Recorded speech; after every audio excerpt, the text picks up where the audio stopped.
Hi, I'm Marcus Coward, and this is Wake Up New Bedford, and I'm here with Cas Santos. How's it going? Thanks for being here. Yeah, thank you for having me, definitely. No, it's my pleasure. And so, for the people who do know you, but especially for the people who don't, let's start off with telling us a little bit about yourself, and you can start with where you're from. So I was born St. Luke's, like probably most people from the area. Yeah. I'm honestly not sure at what point my parents moved from New Bedford to East Freetown. It was right around the time that I was born, I think, maybe slightly before, slightly after. I actually asked my parents, and they were like, "Oh, to be honest with you, I'm not really sure." So It was just all kind of a blur. Yeah, sure. But I live in East Freetown, or at least that's where I grew up, in East Freetown, for the first, 15, 20 years of my life. I went to school at Bryant College, now Bryant University, in Smithfield. I actually did 2 years at BCC. Sure. Transferred out. And then when I graduated, I lived in Fall River for about 7 years. I had an apartment for 4 years. Then I had a condo for like 3-4 years. Moved to Dartmouth for another 4 years, and then I actually moved back to East Freetown. So I live on like the Freetown-New Bedford border now. Sure. What else did you want to know? I'm sorry. No, that's great. And so, when you were growing up, were you going to school in New Bedford or in Freetown? So I went to school in Freetown. I actually went, all the way up through the ranks. Freetown Elementary. At the time, it was Georgia Rawson Middle School, and then Apponequet for 4 years, which was pretty interesting. Where I lived in Freetown, I lived on Braley Road in Freetown, which was pretty much, and obviously this isn't exact, but I would say it was probably like 70-80% Cape Verdean families. Oh, sure. The church that I went to up the street was like all Cape Verdean families and stuff. But then when I went to school at Apponequet, out of 1,000 kids, it was probably like 12 black kids. Gotcha. So it was like I went from like, all of my neighbors and everybody around me in my community that I saw on a day-to-day basis was all Cape Verdean. Yeah. And then I was like 1% of the population. So it was very interesting dynamic. Some pros and cons, I guess. But yeah, so that's where I went. And so, what was your favorite subject going to school usually? Probably history, I would say. I was always definitely interested in history in general. U.S. history, world history, Black history, even like World War II stuff. I always found really fascinating. It was kind of like crazy. Like, how is it that this guy, was imprisoned for trying to have a coup, wrote a book saying what he wanted to do, then got out, got into power, became a dictator? It's just like, what? Like, how does this even happen? It's just like one of the craziest stories of all time. It's it like, really is. It's like, you couldn't have, like they say, like, you can't make this stuff up. Like, so always been into history. I was pretty solid at math. Probably the course that had the most impact, there was a teacher, Mr. Ward. He passed away a few years ago. And it was funny because freshman, sophomore, and maybe even junior year, me and him used to butt heads all the time because I was always like, I guess the class clown, to use the term. Sure. Like, I'd be joking around with my friends and stuff like that. And so he would at one time he moved my entire desk outside into the hallway. It was so obnoxious. Wow. Okay. So there was always that. But I think looking back, I think that he thought that, I was a fairly smart kid and basically was too busy, screwing around or whatever. And so my senior year, he actually had a personal finance class that he, designed on his own, got approval to have. Okay. I think they only had it for the few years that he was teaching it, but I was like, wow, because I was always a natural born hustler. As a kid, I was always doing different things to make money and stuff, anything you could think of. I've done lemonade stands to selling fruits and vegetables to my neighbors. I, at one point, made a Chicago Bulls, because I was a huge Jordan fan, a Chicago Bulls-based newsletter that I started selling on the internet. Okay. When the internet first came out, I used to make mixtapes and sell those over the internet. Pretty much everything. I used to take my dad's beers at family party, and I would go up to guests and I'd be like, hey, I'll bring you beers and I'll sell you beers for 25 cents a piece. And I'm and I remember, party? At the party. Okay. And I remember like one of my older cousins was like, yeah, that's dope. He's like, oh, why don't you grab me a 6-pack? He's like, yo, just put it out near my car. So I was like, all right. So I like went and put it, and he gave me my little like Wow. $1.50, which is like my dad obviously paid more than the $1.50 Of for course. the beers. Yeah. But the funny thing is, my cousin told me years later, apparently he was hanging out, having a good time, drinking or whatever. He left, not even thinking about it. I put the beers next to his tire, and he ran over the 6-pack Why would you do that? on the way out. And so I was like, oh, man. I didn't find out until years later. I'm like, that's hilarious. But so I was always, doing something to try to make money. Yeah. And when I took that personal finance course, we did like a mock stock market, and it's like, oh, here's like if you had $1,000 to invest, if you had a $10,000 to invest, and I did really well, and I was just like, wow, this is cool. And I remember he taught us a formula where it was like, the growth, like the time value growth of what an investment would be in the future. So it was like, okay, if you put aside, whatever it was, I don't remember if it was like $25 or $50 a month or something like that, but it's like, if you do it now, by this date, you'll have $1 million. I remember just being like, wow, this is incredible. It's like, so possible. I could be a millionaire just by doing this simple thing. And I thought it was like the greatest thing ever. Yeah. And ultimately I ended up going to school for finance. Okay. So I ended up, because for years I didn't know what I wanted to do. And then freshman, sophomore, and junior year, to be honest, my grades weren't really that good. They weren't like horrible, but they weren't good either. Yeah. And at the end of junior year, when everybody else was like filling out their college essays, I realized like, wow, I kind of screwed up. Yeah. Because it's like, they're all getting ready to move on with their life. And I'm like, what good quality school is really going to want me with mediocre grades? Yeah. And so that's when I decided like I'll go to BCC, and it worked out. I went there.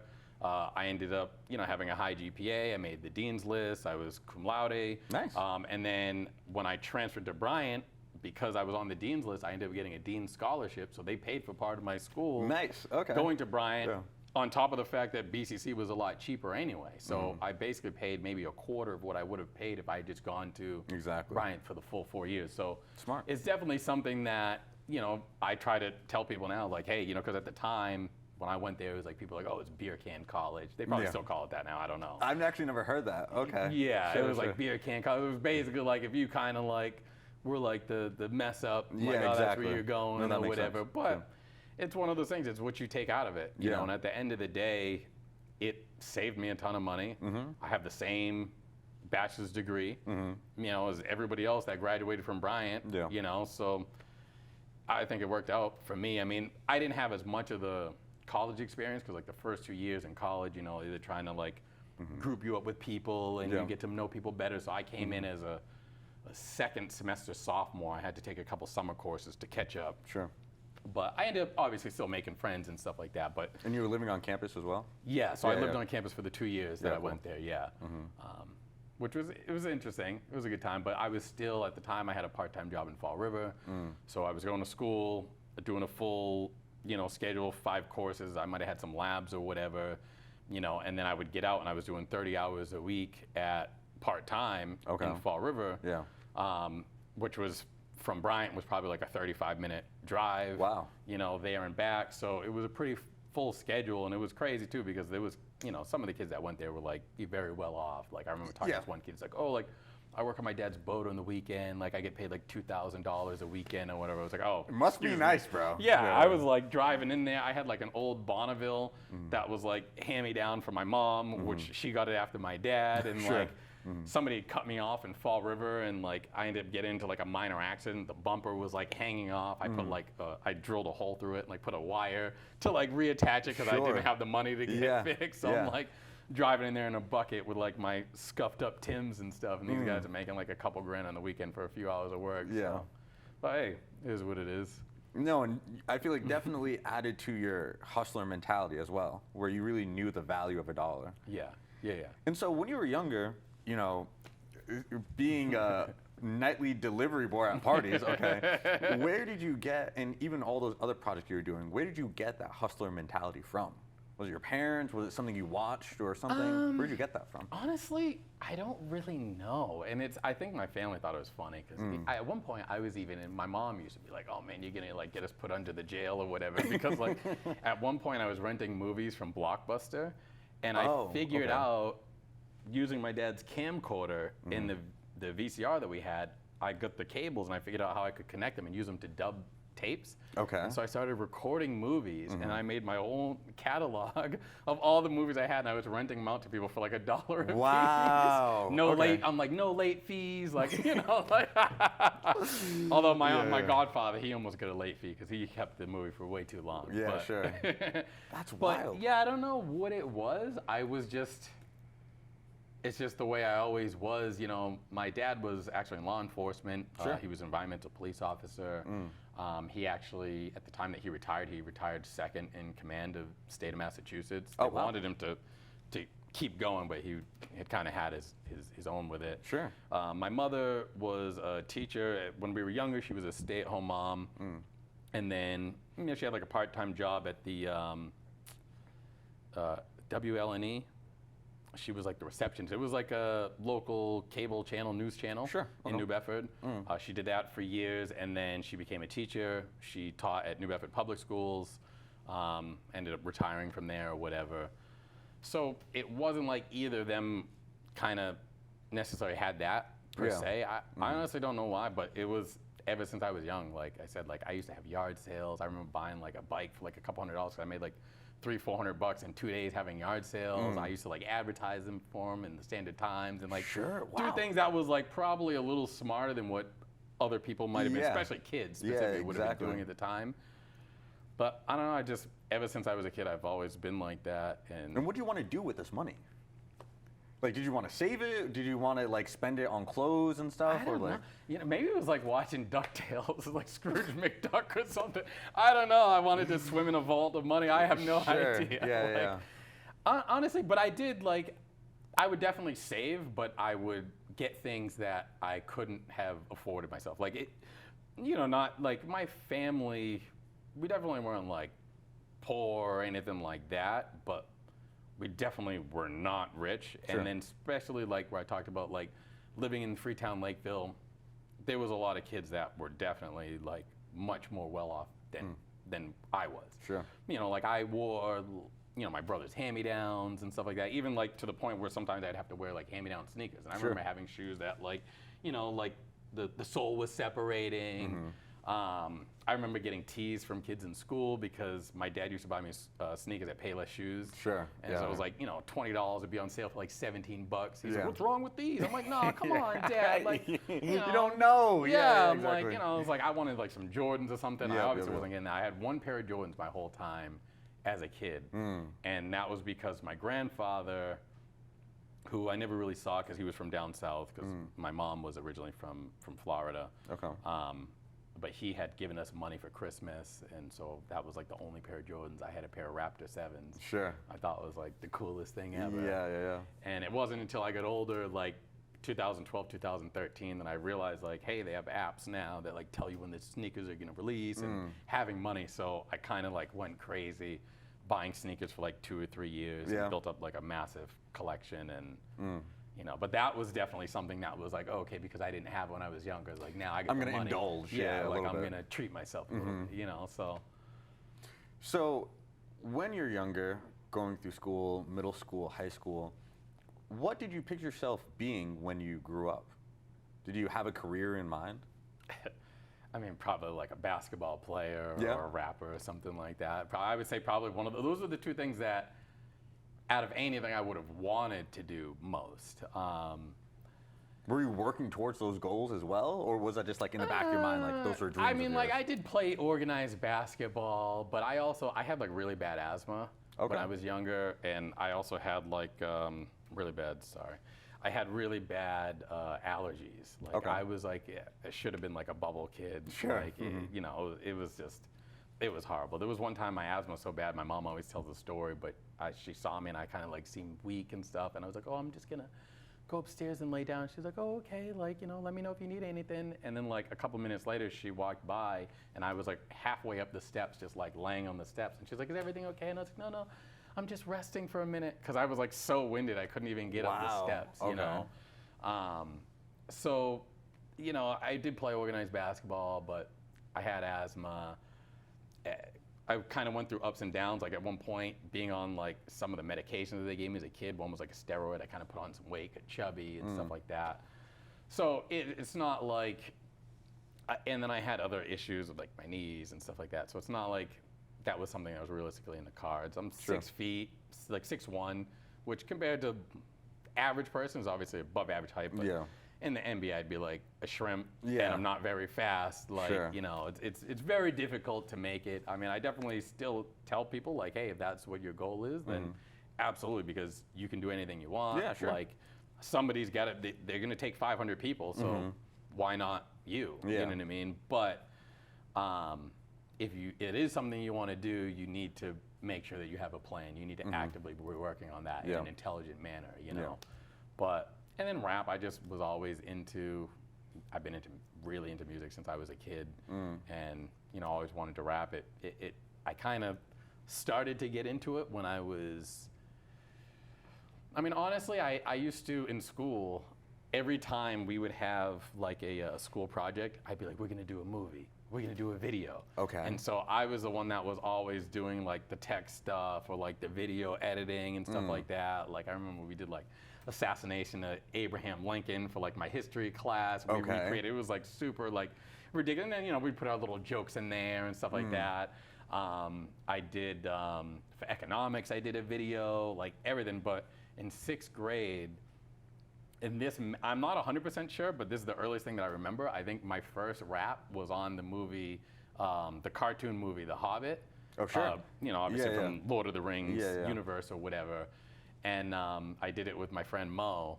And so we made like, I wrote rhymes for myself. I wrote rhymes for him. I took the instrumental for Dr. Dre's Keep Your Heads Ringing, I think it was, if I remember correctly. And we rapped over that. And then I put, you know, clips from the movie as the background. And like, so we, you know, when you're a kid, it's like they reel the TV into the classroom. Everybody's excited. Like, all right, we're not just, you know, going through the books today or whatever. So we did that. And I still remember like some of my rhymes. I was like, Bilbo Baggins, you fight dragons. So I was like, no, this is dope. That was sick. I mean, everybody loved it. Even now, like there's still kids from school that still like talk about that. You know what I mean? Yeah, it was like, you know. You, for so much of what you're talking about, like you were ahead of your time.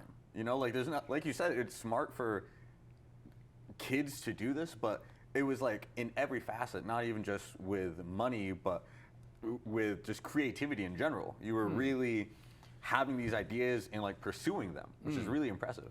Yeah. Oh, thank you. I guess. No, it's true. Like a lot of people like will talk the walk or have these dreams, but like you were actually doing things that you thought would be cool, and then they were. You know? Yeah.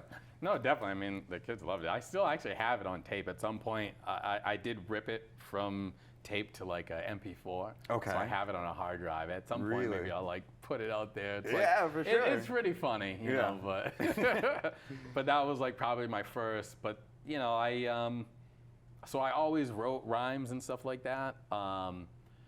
But I never really had access to like a studio or something to do. My cousin did have a studio when I got older, when I was like late teens, like when I was in college.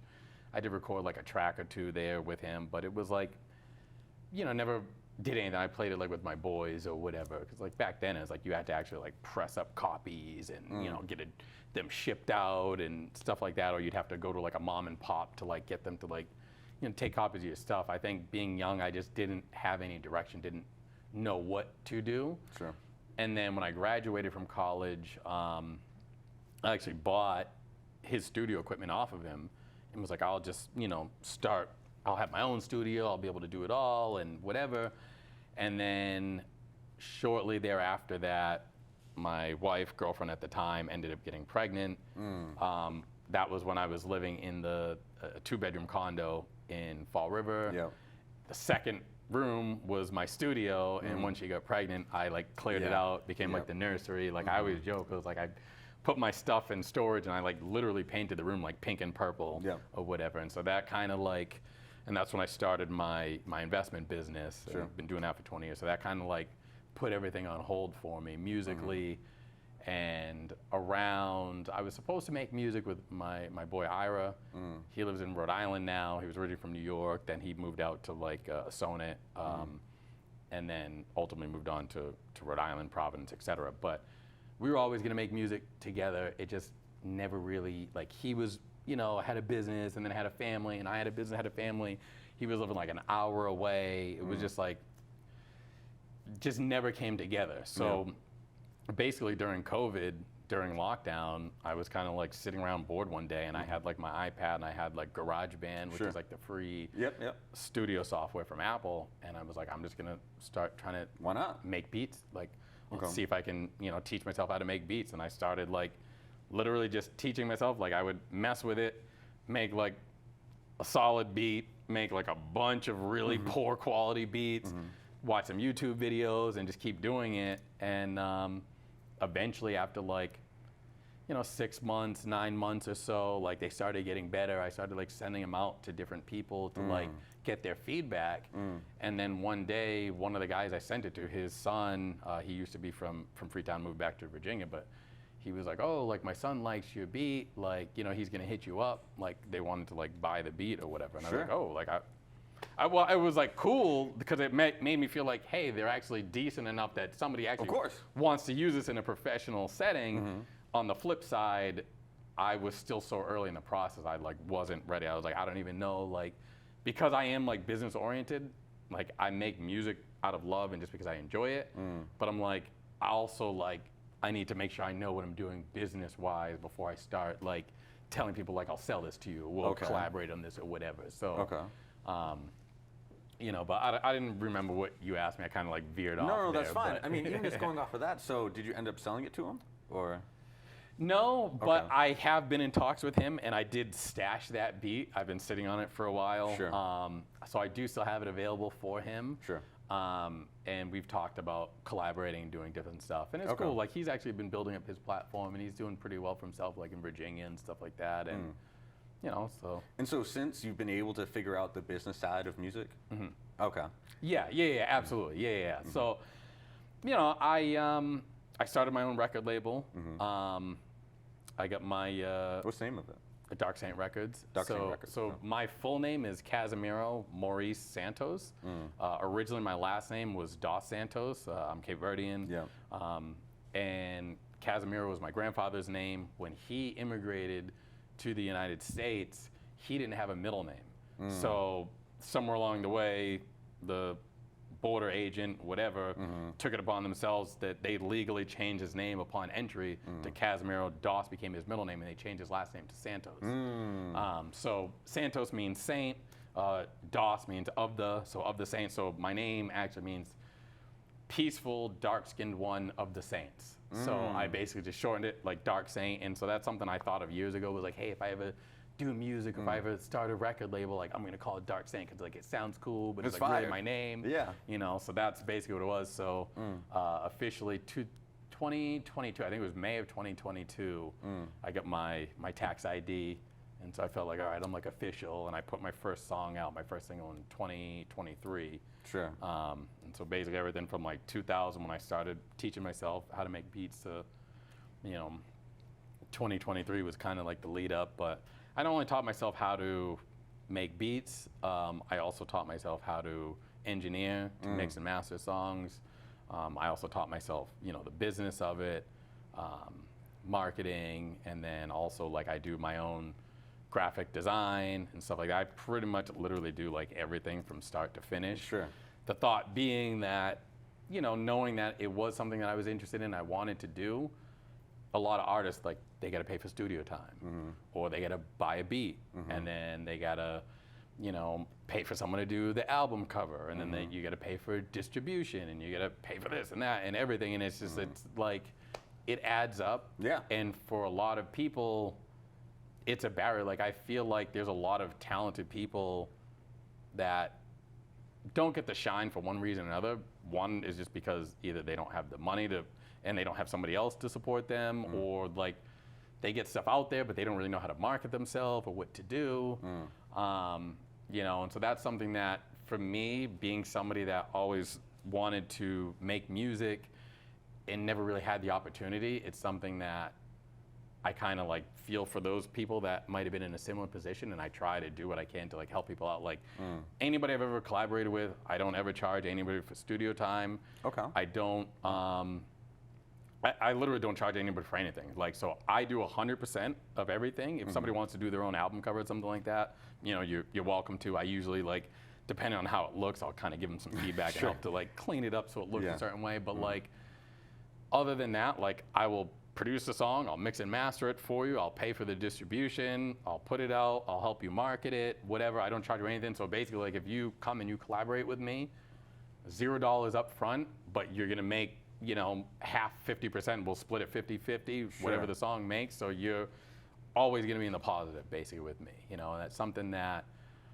as a vision, you know, and this is probably more of a long-term thing, because sometimes I feel like I get too much on my plate, especially over the last year or so. But long-term, I would like to maybe have like a local studio, like downtown or something like that, where it's like people can come in, maybe the opportunity for people to learn stuff, just to kind of, one, foster talent that needs an opportunity to have a light shine on it, but also kind of like a community give back type of thing, you know what I mean? Like, just giving people opportunities and stuff like that, and, you know, whatever. But like I said, that's kind of more of a long-term thing. I'm not really in the position to do it right now, but certainly it would be dope if I could do that.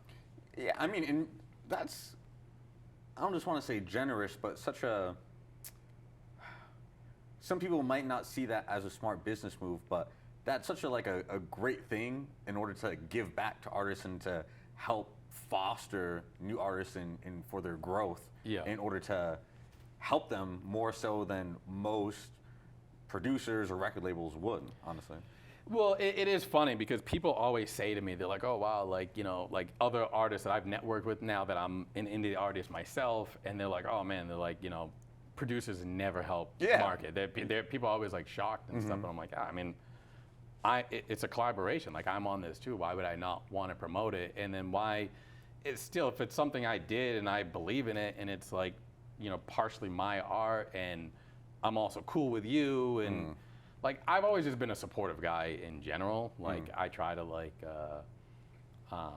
matter of fact, one of your guests, Brandon Burke, he plays basketball with me. I run the rec center, open basketball on Thursdays. At the Fairhaven Rec Center. I've been doing it for like 7 years, and Brandon plays with me. But I met him probably like 10 years ago, and he was saying something to somebody, and he had some shirts. I didn't even know what it was or whatever, and he was like, oh, I got some shirts. And I was like, all right, I'll buy one. And he was like, yeah, you sure? And I was like, yeah. And he was like, oh, he's like, I'll send you the link. And so I like bought it, and, you know, it got shipped to my house or whatever. But he was like, oh, I really appreciate it. But I didn't even know like what the shirt was for. I got it. I was like, oh, okay, you're a barber. Like, I didn't even know that's what he was doing at the time. I was just like, hey, this kid seems like a nice kid. It's like $10 for a shirt, 20 bucks. It was like, you know, it's like, that's just kind of like in general the way I am. But as far as like from a business strategy, like, the thing is, unfortunately, the music industry has always had such a negative connotation, going all the way back to what, Motown and stuff like that, where it's like they're talking about, like, you know, people are getting ripped off, you know. It's always been, you know, for people that listen to Tribe Called Quest, it's, you know, the famous line about record industry labels are shady. Like, it's basically, it's always been that way. So I always thought it was like a sleazy thing that people were taking advantage of the artists. Like, these guys are the artists. They're the ones that's actually creating something that we as fans, we as, you know, people want to be able to consume and enjoy. And then it's like, you're just somebody that just came along because you had money, and you're just gonna, you know, rip them off. I always just thought it was like, oh, that's like a horrible thing to do. So I've always just felt like if I work with somebody, like, you know, even like honestly selling beats, I've had people like on, you know, whatever. I had this random guy in Discord. I don't even know how he found me. It was like, oh, I get this budget like $1,500. Like, you know, if I could get like 6 to 8 beats or something like that, and people offering to buy beats from me. But in some cases, like I said, I wasn't quite ready yet. But in other cases, like people do, I think they call it BeatStars. It's like an app where you can like buy beats. But what a lot of people don't realize, and this falls into people not reading the fine print and like being aware of the business act of stuff. A lot of people are renting or leasing these beats. And so like, I could put a beat on there and say, hey, if for this beat, it's exclusive, it's like $250 or $500 or whatever I wanted. But I could rent or lease the beat for $25. Most people are like, oh, bet. Like, this beat's dope for $25, it's short money. But what they don't see is like, okay, but you can only have a certain amount of streams, or you can only have this, you can only have that. So it's like, what unfortunately for most people, you're not going to blow up. But what happens if your song did blow up? Now what? You're not. Do you have to take the song down? Like, Yeah. I don't even understand. And then another thing that people aren't thinking about is like, okay, maybe you bought the exclusive rights, but how many people rented or leased that beat before you got it? So is there 10 people that you're thinking like, hey, I bought this exclusive beat, but 10 people have already rocked on it. It's on YouTube, it's on Spotify, it's whatever. So it's like, it's a lot of people don't realize with some of these situations they're getting ripped off. And so that's the thing. I've always just been like, let me just focus. Eventually, maybe I'll put some stuff on BeatStars, but I'll probably do it where it's like exclusive only, no rentals, something like that. Just because I don't want to be that guy that's like somebody gets excited. It's like when you write something to a specific beat or a specific instrumental, like, because it evokes a certain emotion out of you or whatever. It's like that's your vision. That's the way you saw it. To then find out that hey, this track that maybe you worked on for 2 weeks or a month or some artists, like I have people that's like, I've been working on this for 2 years or whatever. It's like, that's like their baby. And now it's like, hey, you can't put that out. You know, like that would be like a kick in the gut, you know, so. And so you've been really wanting to put a heart into the music industry, and I really respect it. And so we're gonna talk a lot more about music and the different ventures that you have, because like you said, you have a lot on your plate. So that has been part 1 of my conversation with Cas Santos. Catch us in part 2, where we continue to talk about the music industry, record labels, fashion, and everything else he has going on, and we'll talk a little bit more about his future plans. Thank you, Cas, for being here. Thank you. And catch us in part 2. Thank you so much for watching. Peace. I'm running,